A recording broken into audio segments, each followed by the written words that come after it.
Welcome to China Truths. In this episode, we will bring you the following stories. China's real estate market on the brink of collapse as state-owned and foreign firms retreat. China to descend into chaos by next spring? Xijin reveals 6 hospital visits in 2 weeks. Now, let's dive into the details. It's all covered in today's China Truths. China's real estate market on the brink of collapse as state-owned and foreign firms retreat. Recent developments highlight the deepening crisis in China's real estate sector. Both state-owned enterprises, SOEs, and foreign firms are taking steps to exit the market, signaling a lack of confidence in the sector's recovery. On November 22, Gree Real Estate announced plans for a major asset restructuring to shift away from the property business. The company intends to exchange its stakes in 5 subsidiaries, as well as a loan to Xijin Financial Investment Group, for a 51% stake in a duty-free retail group held by Hai2 Company. This move marks Gree Real Estate's transition from property development to focusing on duty-free retail and consumer markets. Gree's parent company, Hai2, is controlled by the Zhuhai State-Owned Assets Supervision and Administration Commission, making this a significant SOE's decision to abandon the real estate sector. While SOEs pivot away from real estate, foreign investors are also pulling back. Capitalan Investment Limited, a major Singapore-based real estate investment management firm, has announced plans to reduce its exposure to China by 10 to 20% by 2028. Currently, 27% of its portfolio, equivalent to 30.51 billion Singaporean dollars, or approximately $22.7 billion, is invested in China. During its investor presentation on November 22, Capitalan warned of potential losses from the ongoing crisis in China's real estate market. The company, a subsidiary of Singapore's state-owned Temasek Holdings, has been a key investor in China for years but is now seeking to scale back its investments. According to a November 6 report by Citigroup, Capitalan's management revealed plans to sell approximately 1 billion Singaporean dollars, or about $744 million, worth of Chinese assets by the end of the year, with 300 million Singaporean dollars, or about $223.2 million, already liquidated.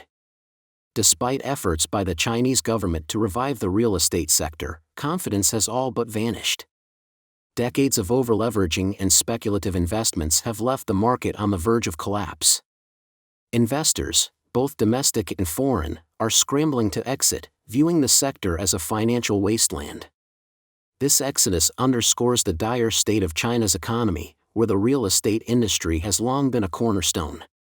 The withdrawal of both SOEs like Gree Real Estate and major foreign players like Capitalan signals a fundamental shift in market dynamics, with far-reaching consequences for the global economy. China to descend into chaos by next spring? China has recently witnessed a surge in widespread antisocial incidents across the country.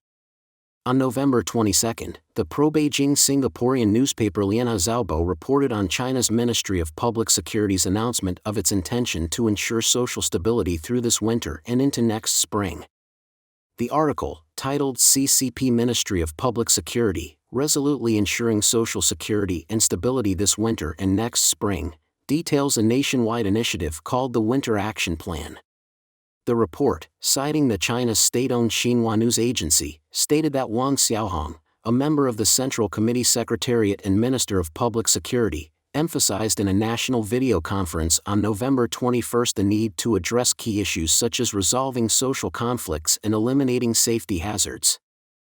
He underscored the importance of comprehensive interdepartmental coordination to prevent extreme incidents and to maintain public order.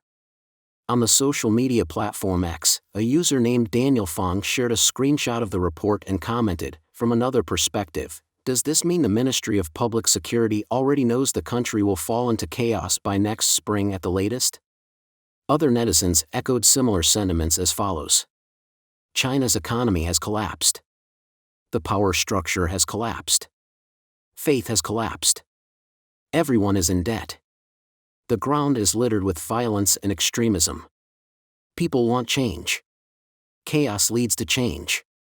What about the spring-summer transition or the golden autumn of October? You wicked people are going to exhaust yourselves.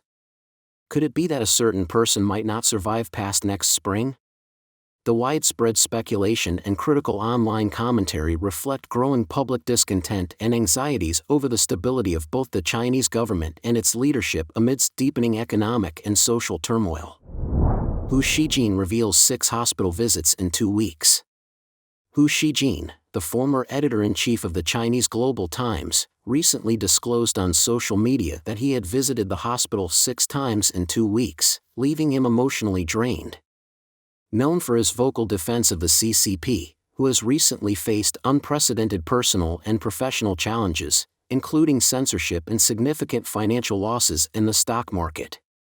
On November 23, Hu wrote on Weibo, "Today, old Hu is in a bad mood. My emotions feel weightless and ungrounded. Over the past 2 weeks, I've visited the hospital 6 times. This morning, I was woken by my alarm clock and headed there again. When I left the hospital, I felt I had reached my limit. The thought of having to go again next week almost broke me." Hu described the exhausting process of hospital visits, compounded by long waiting lines. He lamented that every visit felt like a torturous ordeal, with no end in sight. He also recounted a mishap when he accidentally left his medical imaging films in a taxi. Realizing this, he chased after the cab frantically and fortunately managed to retrieve the films at a turn. "After leaving the hospital today, I felt so weak I could barely walk. Before getting on the subway, I found a spot to sit and catch my breath, calming my emotions," Hu shared. In a tone of self-reflection, he added, "Complaining a bit and wallowing in self-pity is enough for now. My situation isn't that bad compared to the patients and families dealing with more severe illnesses.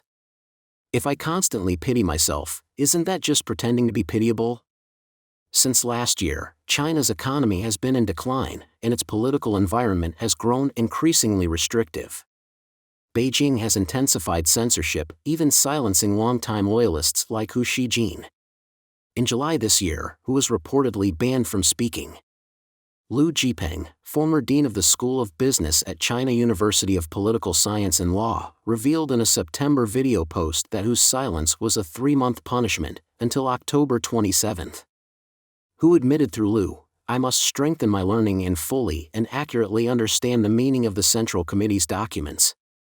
Hu's troubles stemmed from his interpretation of the 20th Central Committee's third plenum communiqué. He noted that the phrase public ownership as the mainstay, which appeared in the 2013 Third Plenum's decision on reforms, was absent in the 2023 version. Hu argued that this indicated a historic shift toward true equality between private and public ownership. Analysts cited by Radio Free Asia said Hu's comments crossed a CCP red line. Taiwan-based Up Media commentator Du Jing suggested that Hu may have overestimated his influence due to his long tenure as a CCP mouthpiece.